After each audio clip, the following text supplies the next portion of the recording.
Meeting resumed. Meeting resumed. Yes? I suspect we don't have a quorum. Please, I ask for a quorum call. All right. Would the Secretariat please ask other members to come back?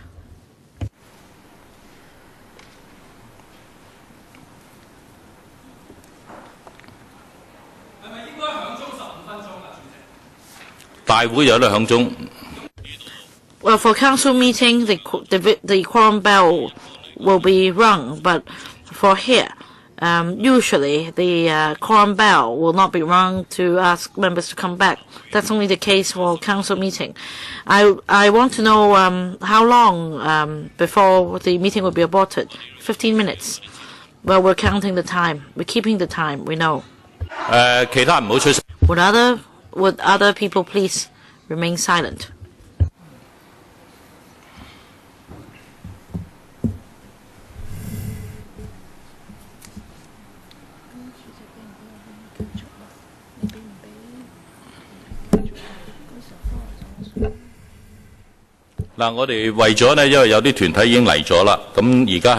Well, some deputations have arrived. So I think as we wait for a quorum, other deputations can speak. Let's not waste time. Next, Mr. Peter Lai. As we saw just now, that even for somebody not elected, he could be he could be acting like a dictator. And I want to quote from a news article, from a newspaper. And the title is, "Why Can't Hong Kong People Pocket It First?" And then in this article it says, because under the one-party nomination or the group nomination, the 5 million eligible voters would only become the rubber stamp for a candidate like C.Y. Leung. The legitimacy and mandate of the candidate may be increased as a result, and then this candidate can act improperly using the pretext of having people's mandate. Now, the pro-establishment camp members say that we should pocket it first, but according to this article written by Mr. Li Yi, the government is trying to make the 5 million eligible voters rubber stamp to give mandate to this CE-elect, be it C.Y. Leung or otherwise, to do whatever he wants. So that in the end, not only tear gas may be used, even machine guns may be used, because he has legitimacy. So those supporting this proposal should think carefully. Maybe the CE in future may think that the water cannon vehicle is just too much trouble and we should use machine guns against our objectives instead. So we don't need police in Hong Kong.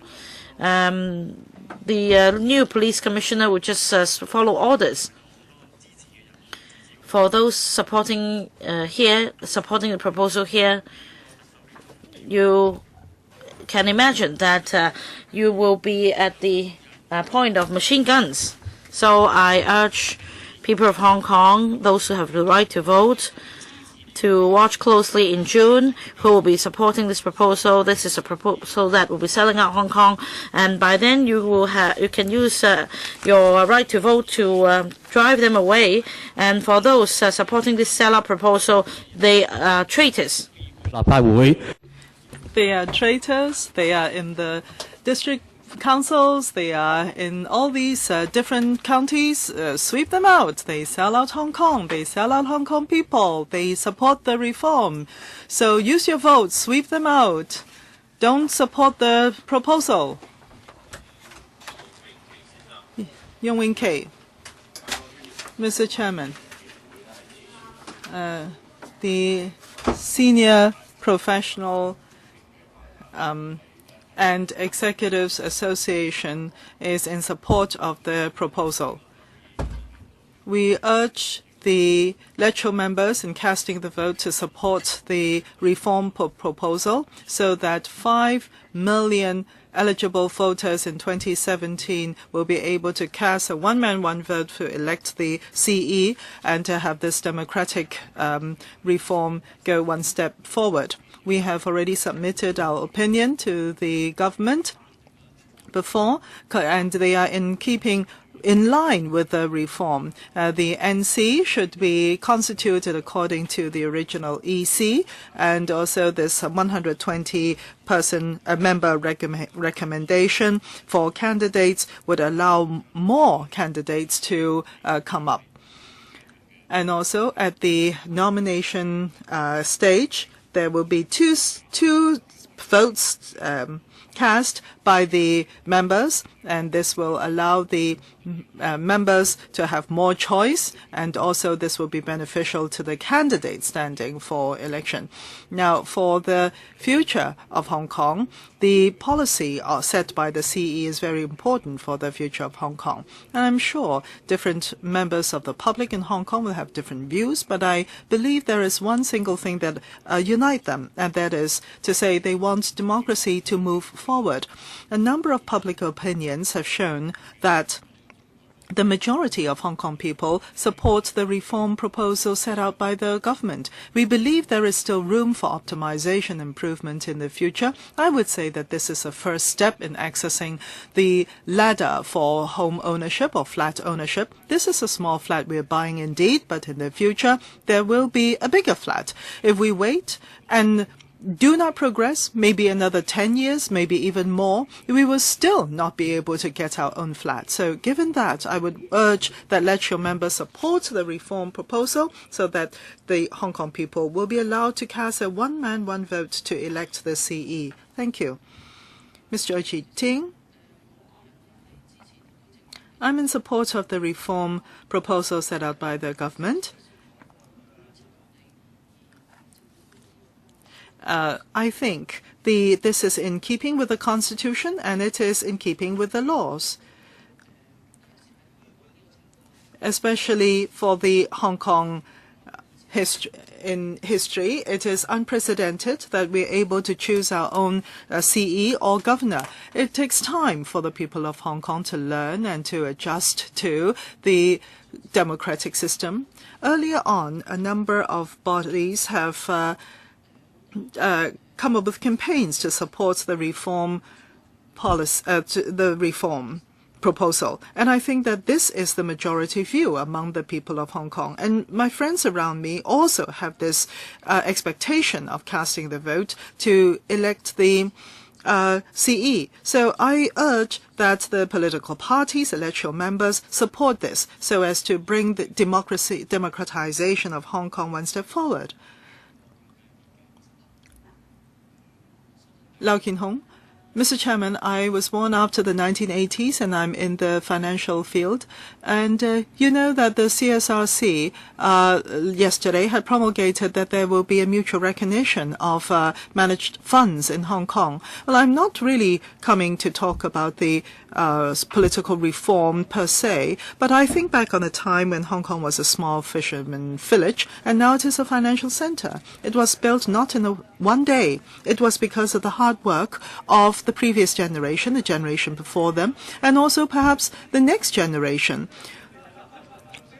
With all the toil and efforts, we have built up Hong Kong. Now, the sovereignty of Hong Kong had been returned for 18 years. And the one country, two systems, and the high degree of autonomy had been upheld. Not only do we have the central government's support, it is also because of the hard work and efforts of the people of Hong Kong over the generations. But regrettably, in the past period of time, because of our Occupy Central, and also the filibustering of certain electoral members, Hong Kong had been falling behind, and Hong Kong had been paying a big price. I urge the electoral members, whether you are pan-democrats or pro-establishment to listen truly to the people of Hong Kong, the majority people of Hong Kong, to embrace differences and to assume the spirit of 1960s and 70s in Hong Kong, that is, hammering out consensus through accepting differences. This is a system where 5 million voters, eligible voters of Hong Kong, will be able to cast a vote to elect the CE. Which country in the world really has this power of civic nomination anyway? The US, Europe, the advanced countries basically do not have that civic nomination system. So if we want democracy to go forward, should we not think carefully about what we can achieve now, the best that we can achieve now, and make that decision? There will not be the best. There can only be better. So I'm in support of this reform proposal and its passage so that Hong Kong can continue to form its consensus and to develop with prosperity. Thank you. Han Lai-yin, Tuen Mun Community Concern Group representative. I think the reform proposal cannot implement fully the direction of loving Hong Kong and being patriotic. Without communism, there will not be New China. 65 years of the New China was under communist rule.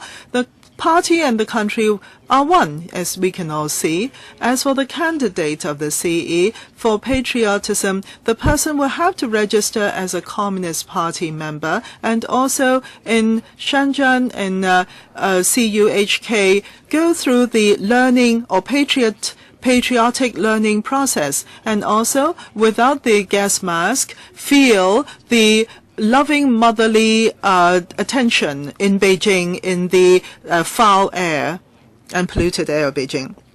Now, in ancient times, what was the culture of the Chinese people? Chinese people had only one culture. They were slaves, and if anyone fell foul of the people in power, the people close to them will be purged. So I think for those who are all the assets should be turned over to the PBOC, and also if there's anyone hoarding wealth, they should be shot dead. The nominating committee can nominate only one candidate, and then all Hong Kong people should choose by casting vote, one man, one vote, and to give flesh to the Chinese style of democratic system. Now, I think Albert Chow, there was this Robert Chow, and with his street side signing campaigns, and Carrie Lam and the three people in the task force, their families are living overseas. Their children also in England. I think this reform proposal, I think, is penned by overseas persons who want to who do not mean well for Hong Kong and China. So who's an appropriate candidate? I am an appropriate candidate. In my calendar at home, there in the month of June, there is the fourth day, and also there should be support for bloodily overcoming the students' demonstration, and there should be a purging of anybody against the government. I suck on the dog's milk, and I feed on the... No. Another 15 minutes will bring us to time, which is the end of the meeting.